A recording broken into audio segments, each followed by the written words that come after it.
It's Song Talk Radio. Hello and welcome to Song Talk Radio, the show where songwriters share tips and tricks on how to get better at songwriting. From St. John's, Newfoundland, I'm Phil Emery. Neil is off on assignment tonight, so it will be just me. Nationally celebrated for his modern country sound, Jason Kirkness has established himself as a standout figure in Canadian country music, capturing audiences with 2 acclaimed albums. Awarded Male Artist of the Year at the 2023 Manitoba Country Music Awards, he's gained impressive traction on the Canadian Billboard Top 50, where his single Anywhere the Night Goes spent 18 weeks. The track spent 4 weeks on the Billboard New Active Indicator chart in the US and earned a spot on the Music Row Breakout Artist chart. Renowned for his dynamic stage presence, Kirkness has shared stages with international country icons like Keith Urban, Luke Bryan, and Carrie Underwood. His music enjoys widespread airplay on Canadian networks, including Rogers, Pattison, and SiriusXM, alongside notable appearances on CTV News and features in major publications across Canada. And he joins us here today. Welcome to the show. Well, thanks for having me, Phil. When you read off all that stuff all at once, it sounds like a really good year. I'll say, yeah, it's going pretty great. Right, so we're here to talk about your songwriting process. So let's think about actually when you started off songwriting. What was your songwriting process like when you first started? When I first started, like the first song that I wrote, it was, certainly a walk before you can run sort of situation. It's one of those things that it wasn't very good at first because I didn't sort of realize that there was, a craft to it and that there was rules and all of this stuff. So a lot of the first bunch of songs was kind of a hodgepodge of like, I didn't know where the chorus goes and where the verse goes or that there even was choruses and verses. Some of those first songs were just like, 32 lines of poetry and over like a drum beat and a changing guitar patterns. And some of it was pretty bad. And I think just from there, like sort of realizing that like, at the time being in an indie band and sort of realizing that like a great song has the power to be transformative and to change people. And a bad song is something that makes, people leave the Pyramid Cabaret very quickly. And also sort of realizing at the time, like I was into a lot of things like punk music and country music and, 90s rock and all of that stuff. And sort of realizing how all the different genres didn't necessarily have that much difference between them. Once you sort of strip away the production or the tempo, that a good song is just a good song. Yes. I've always heard that it's a great song. If you can just play it with like a piano or just a guitar, you've got a good song. But if it needs like other stuff, it might not be quite as good. Now, what's the thinking about versus what it was like, when you started to where you are now? What's your process in songwriting now? The process itself hasn't changed too terribly much. I mean, obviously, everything starts with an idea. When you say an idea, is that like a lyrical idea or a musical idea or any idea? You have to first come up with something.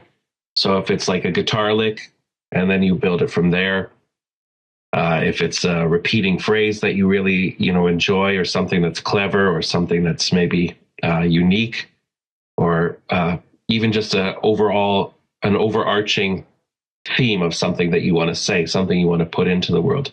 Maybe you want to speak about a breakup, or maybe you want to speak about, politics, or whatever the thing is, the theme. And from there, you can kind of build out what chords are important, what tempo is important, what melody is important. When do I need to lift? Like what lyrics do I need to highlight by bringing them up to the fifth, and really sort of, using those songwriter techniques that you've learned over the bunch of years and sort of making that as companion to your own ideas and personality and talent, and letting those things all kind of come together into what's sort of you as a songwriter. Are you working, because there's some people who are, lyrics first, and then there's other people who are, strictly music first and then lyrics second. Do you work sort of both ways?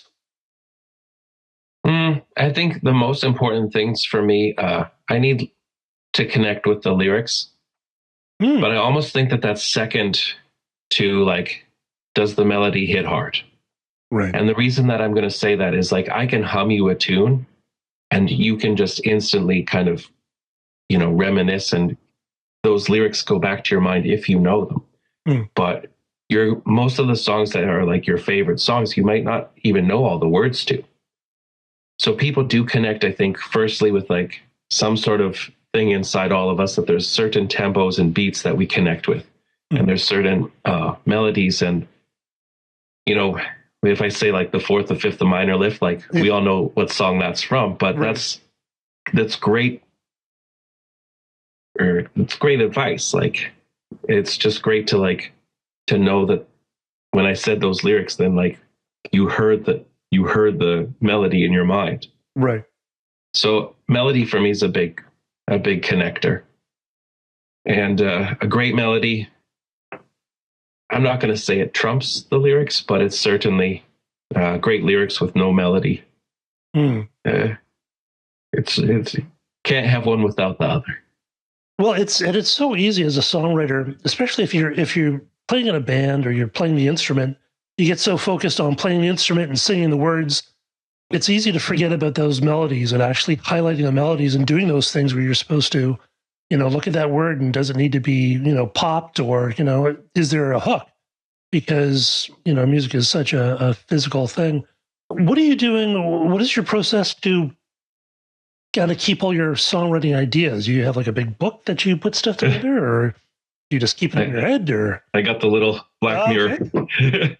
Yeah, that's the thing that certainly has changed. I used to have those little flippy notebooks. I'd keep that in my front pocket with a pen or a pencil or whatever was at the bar or on the dashboard or whatever.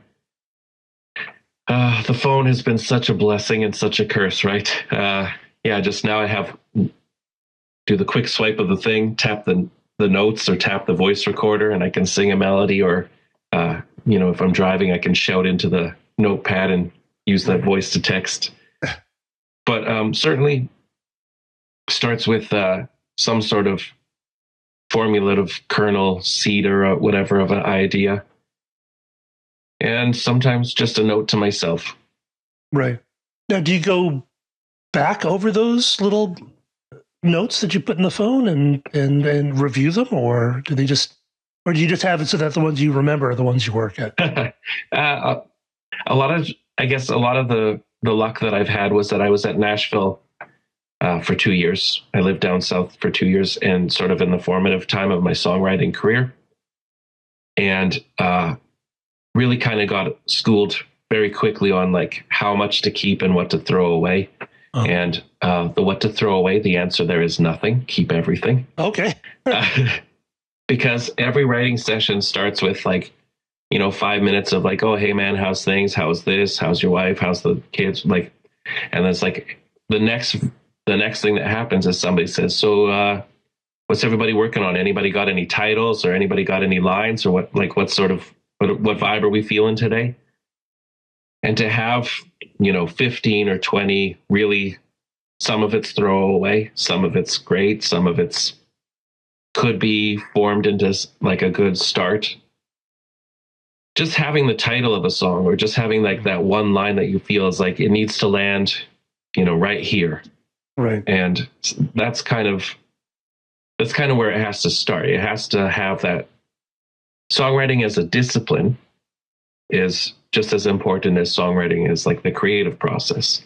And if you're sitting there, like every time you put the guitar in your hand and you start messing around with a couple chords and you start getting a melody or you start getting a line, making sure that you keep that it's kind of the important thing, because like you and I both know we've written enough songs and know enough songwriters that's like the one that I was going to throw away, that's the one that was ultimately the hit, right? Yeah.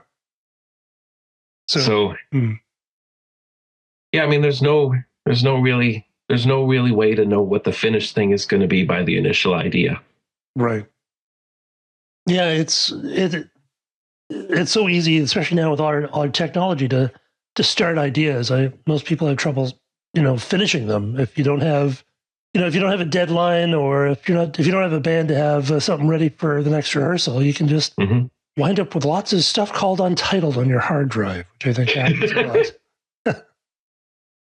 Or I just make some more nonsense words like doodly bop, and then you look at them like 2 years later and going, what is doodly bop? Okay, so maybe that would be like the next evolution in your discipline, would just be to like start, what does this idea mean, and start having that, like start titling them. Yeah, that's a good point. Now, are you writing every day with your own sort of songwriting discipline? So every day I'm always open to the ideas. And then I try to kind of make that, like, my schedule is best for Mondays and Tuesdays, that I actually sit down, I schedule a 2-hour either with myself or with a co-writer, and try to make at least those 2 days. And I mean, even I'm not writing for a project or for any reason, I just don't want to lose the skill. So, in a given year, it might be 50 to 100 songs that I finish, with the hopes that, whatever album is next, that I get at least half the cuts on.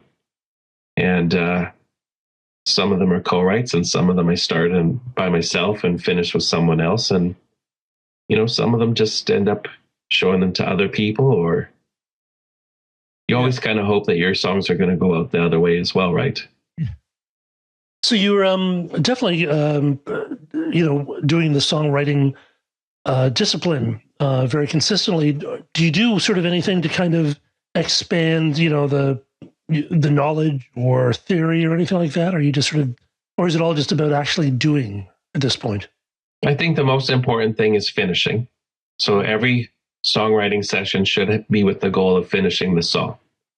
Now, I'm not saying necessarily finishing to like an A+ standard, but at least getting to the end of the song. Oh. So then, make sure you have at least one workable verse, a decent melody, make sure your chorus is hitting, and make sure that it's something that like you're reasonably proud of at the end of your session. You might decide after a while, it's like, oh, this song's only 2:40, it needs a bridge. Or, well, this is way too long. Maybe the first chorus we could do only half, or, all of those sort of things you can decide afterwards. Or does it start with the chorus now? Because it's like strong chorus and a weak verse, you might want to start with the chorus. Right. So you can do all those things sort of like at arrangement time. Right. Yeah, that's a great tip, actually. Starting with the chorus. I know when I've done that a couple of times, the guys in the band are going, "Is that a verse? What's?" Then I'm going, "No, we're starting with the chorus," and it was very shocking to them. Yeah, we don't always have to do like VCV, right? You just have to. It just sometimes you can do like do like the hook from the chorus, maybe like the last line, and then from there go into the riff and then go into the verse. Right. Yeah. Do you need a pre-chorus every chorus, or do you just need it on the second one? Right. Yeah. And I'm always thinking about when you do your verse variation. If you do it on the second verse, is it a variation because there hasn't been established? But if you do it on the third verse, it's kind of a different kind of thing. It's one of the things you got to get up my brain too much. But let's talk about Ghost of You. What was the process in writing this song? Okay, so this was when you first asked about this, it was kind of one of those things like, wow, okay, you went with the deep cut and you went with something that I'm actually really proud of. I had just moved to Nashville. I was there because a bunch of reasons. I had just gotten sort of a record deal and a writing deal kind of all at the same time. And I'm from Manitoba, so it's a bit of a drive to get to anywhere. And the label or the management, they just paired me up with this, like, there's this great new songwriter. He's coming down from Ontario. He's coming in for the week. You want to hang out, write the thing? Sure. It ended up being Jesse Slack. So he's gotten a whole bunch of cuts since then. He's got a writing deal, and most of the time he's down south now as well. But he hadn't really written before, so we kind of were open to experimentation, and we didn't have the pressure, let's say, that you might have like a lot of times when you're signed and you have these deals and you have the thing and it's like, well, we need this many work tapes, we need this many demos, we need this, like they're all about a numbers thing. But when writing with somebody who's just kind of for funsies, you can stretch out and be a little bit more, you can just do whatever comes naturally. This particular day, we wrote 3 songs, one of which we didn't finish, one of which was just the cheesiest thing called Saturday Night Club, which was, it's embarrassing to even say the title now, but, it's 12 years have passed and it was good. But we came up with this one thing that was called The Ghost of You. And basically, I was going through a divorce and I was sort of getting, when you go through a thing like that, it's sometimes a little difficult to let go, and it can be difficult to like process through all of the things. And I just kind of kept having this, like, I don't know, it's something about, Two Hearts Breaking. And he's like, oh, that's good. And I was like, yeah, something about taillights fading. Like, and he's like, oh, this is great. This is great. And we started writing it down just like as, I was saying we should write something about Two Hearts Breaking, but he wrote down something about Two Hearts Breaking, something about taillights fading, something about the things you just can't change. And I was like, okay. And he starts doing like the Ouija thing where, you just with the melody and the words and it kind of came out and we just both got excited about it. And we both just felt like there was something there. And, we kind of came up with some of the imagery from the chorus. And then we started doing the thing, and he was playing some of the chords, and I was noodling on the acoustic guitar, just kind of like a chimey repeating pattern, higher up the neck to sort of do a second voicing of some of the chords. And it just kind of all came together. What we didn't know at that time was that it didn't fit with the album I was making at the time, which was a bit more we were trying to do a different thing with the album. So the song got sat. When it came to do this album was when we kind of put in the final piece of that puzzle, which was the drum beat with that kind of the 16ths on the hi-hat and the driving beat, which there's a Black Crowes song that has that same drum beat, and I kept referencing it at the recording session. I was like, it needs to be more like this. And producer Sean, he's like, it can't be. We can't just do this. You can't just knock off a song completely. And I was like, oh, but I like it. So we came up with a thing that, sort of suited this song, but with a bit of that vibe. And then the other little complication was that we put a steel guitar and a slide guitar in the same song. So keeping those two guys in tune with each other is always a little bit of a difficulty. But yeah, the initial thing was just like some of these, I brought up the lyrics here on this other screen, and just some of these, some of the lines we just wanted to write kind of as poetry, and some of them we just needed to keep the story kind of going along. And yeah, I just with the ghost of you that's haunting me tonight, that's just kind of where we wanted it to all land. So we're trying to write it from the perspective of the ghost of a relationship. Well, that's great. Well, let's take a listen to it. And of course, the lyrics for this song will be on Song Talk Radio on the show notes. So stop by and download them and follow along. Here we go.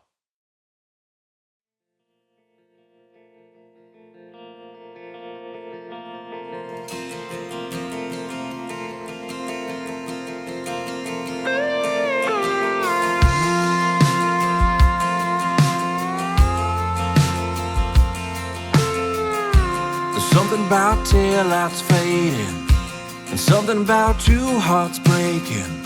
There's something about the things we just can't change. I think about the way you did your hair, and all the nights we didn't care. I just let this slip away. Tonight I'm gonna run into that setting sun, and I ain't coming back until your memories are gone. So I put the pedal down till I ain't nothing but speeding. I need a little distance to get these memories leaving. It's not like me to run and hide, but I can't stay and fight with the ghost of you that's haunting me tonight.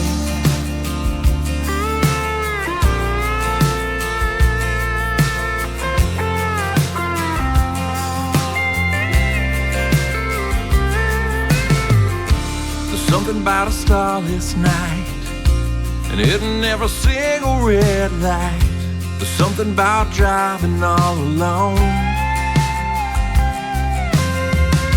I see your face in every windshield, passing all the burned out wheat fields. Hear your voice in the static on the radio. Tonight I'm gonna run into that setting sun, and I ain't coming back till your memories are gone. So I put the pedal down till I ain't nothing but speeding. I need a little distance to get these memories leaving. It's not like me to run and hide, but I can't stay and fight with the ghost of you that's haunting me tonight. It's haunting me tonight.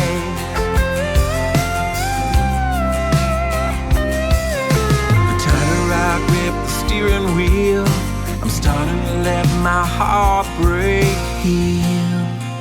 I put the pedal down till I ain't nothing but speeding.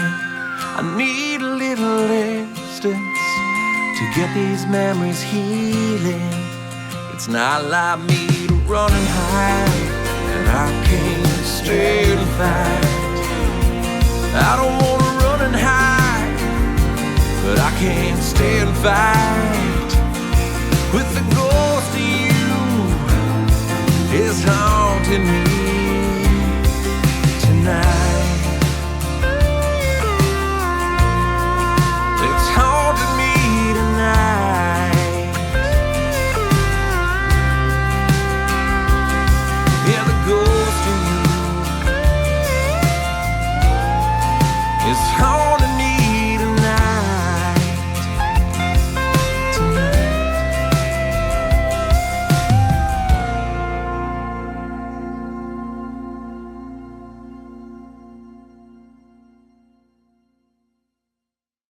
Really cool. Yes, you have two pre-choruses, right? Yeah. Which is really cool. I love pre-choruses because it's something I don't do very often, because I never think that way. But it's a very handy tool. One of the things I like so much is you have kind of like a two-line bridge. Oh yeah, the tighter I grip the steering wheel. Yeah. Sorry. But it's perfect. It's just like, it doesn't. I was sort of wondering, my first time I heard it, I thought, gee, I wonder, is there going to be like maybe a solo or something there? But it's actually just this tight little break, and that's all you need, because it's 4:31, so it's a pretty long song by most standards. I'm not sure about the country, if it's long or short. For radio, we're not really supposed to go over 3 minutes.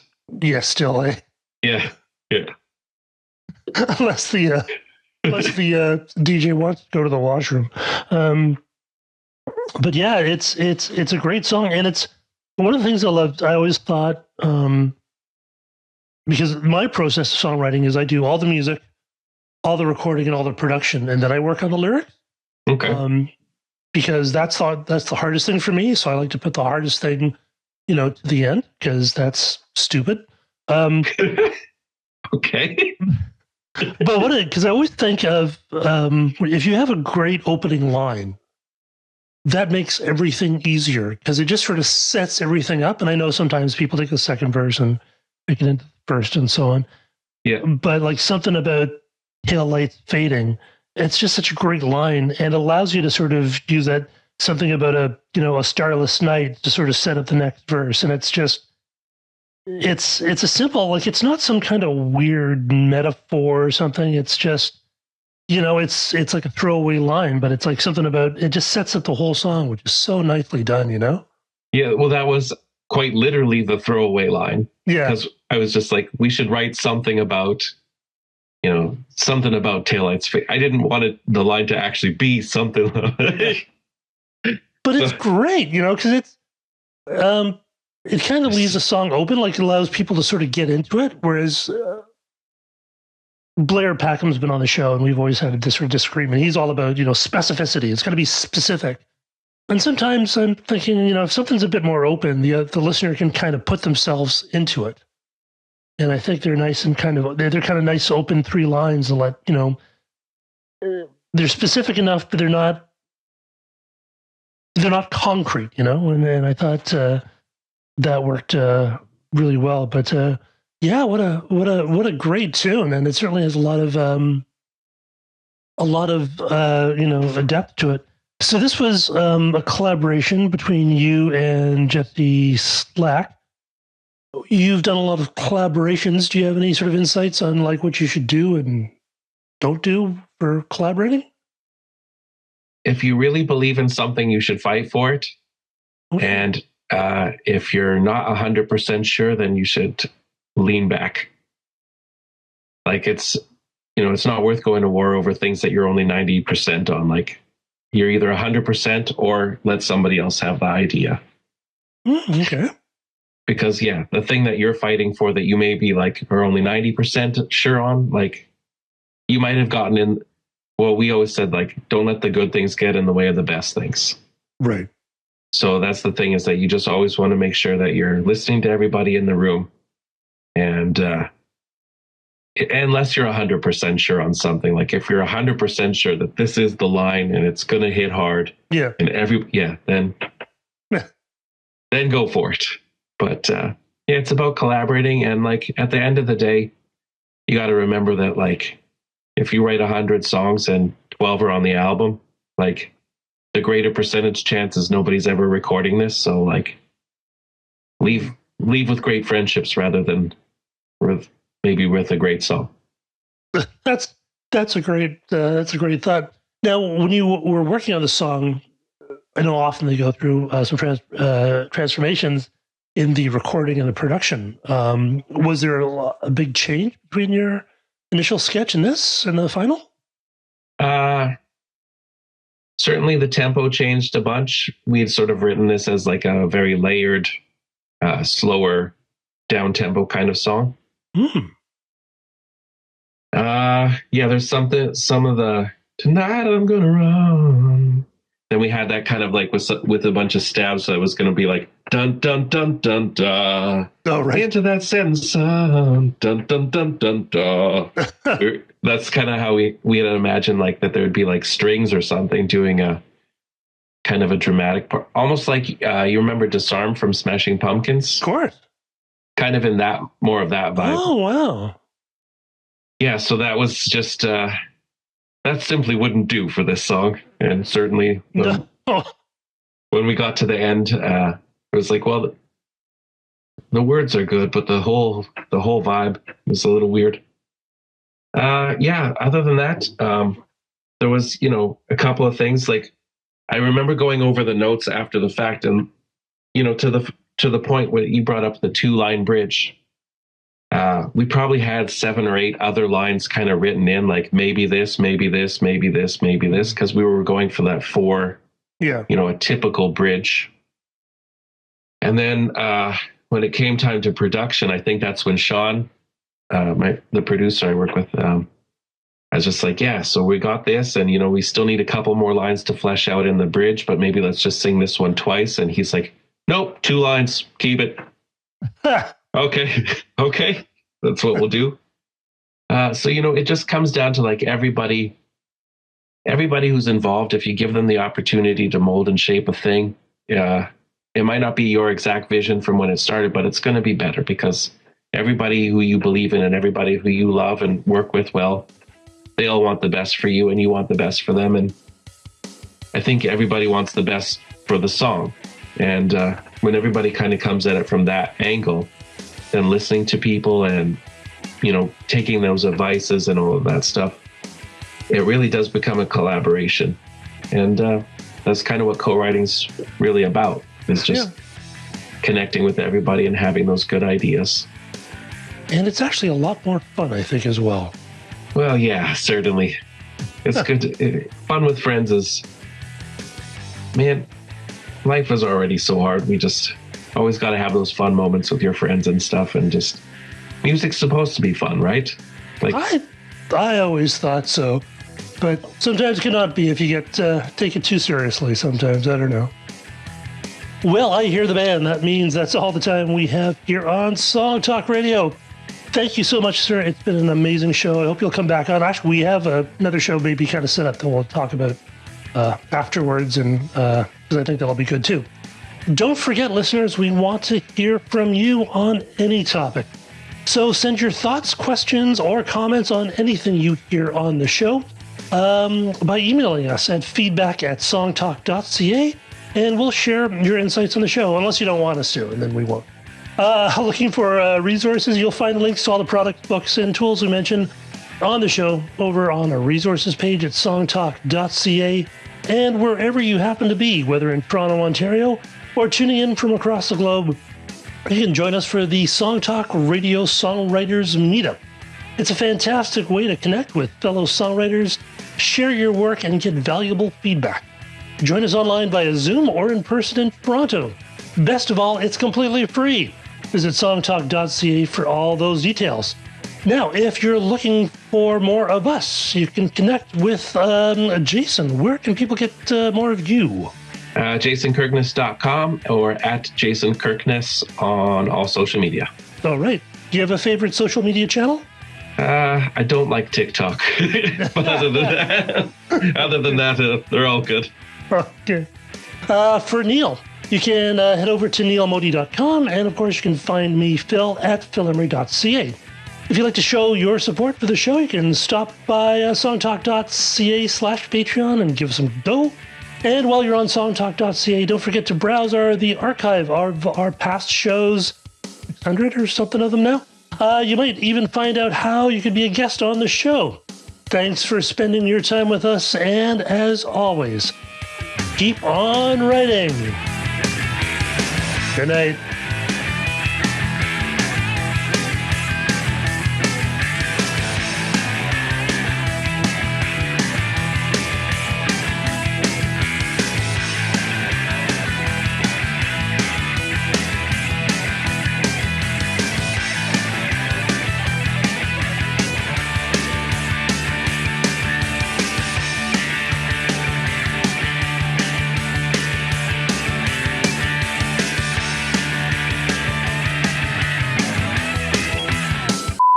Brilliant stuff. Yeah, that was a great show. Gave out so many fantastic bits of knowledge. It was absolutely brilliant. Thank you so much. Thanks, Phil. I appreciate you guys having me on today. Yeah, well, it's interesting. There's some people who just, they write, and they're great stuff, but they just kind of write, and you talk to them about it, and it's hard to get specific, but you really sort of know, your craft, and that really helps. But, yeah, I got my ass kicked in Nashville. Honestly, my first couple of weeks there was just like, I am out of my depth.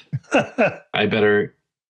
So, I went to as many rights as I could, kind of hung back and just sort of observed the politics.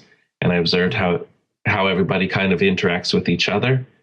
And the other thing, around the same time, I flew to Los Angeles and I did a 2-day seminar with Diane Warren. Wow. Yeah, that was it was for Muse Expo, and she talked 2 or 3 times over the 2 days, and just like she talked she's a solo writer most of the time, but I just sat in awe of, just like, wow, this is like songwriting's a real thing. Yeah. I mean, it's a real, like, none of these people want to be famous. None of them want to play on stage. They just want to write songs. Mm. And when I sort of figured out that was a viable way to make money, then I was like, well, this is way better than being like in a cover band or a touring band or an artist. So yeah, well, because as an artist, you might be hot for a while, but then 10 years later, you're just like, ugh. We saw Beautiful, the musical, the Carole King musical, and man, she's written so many songs. Like a vault. She started off in the 50s doing doo-wop stuff, and then into the 70s. So when Tapestry came up, she was like already like a grown woman. I thought she was, as a kid, I just thought she was, like a teenager, but she was actually like a full-grown woman with kids at that point. And yeah, just what a songwriter. The one for me on that album is Smackwater Jack, and I've never bothered to look up if she actually wrote that. I'm not you remember that one? Smackwater Jack, he bought a shotgun. I assume she did. But yeah, written by Jerry Goffin and Carole King. Yeah. First release on King's 71 album, Tapestry. Yeah, what a songwriting monster. She must be we're thinking that she must be very wealthy, but she was on contract when she first started, so maybe she didn't get... Probably not then. Yeah. She did like the locomotion, all sorts of stuff. It was amazing. Yeah, she would have probably gotten like $25 that week or whatever. Jeez. It's tough with the, oh yeah. Okay, so she's born in 1942. Yeah. So yeah, she'd have been 30 when Tapestry came out. Okay, and then you're saying she was a staff writer? Yeah. She was hired when she was like 16. Oh yeah, this just came up with Bobby V. She wrote for the Chandels and Locomotion, Grand Funk Railroad, Kylie Minogue. Oh man, yeah, she wrote for the Monkees, for Donny Osmond. Yeah. Yeah.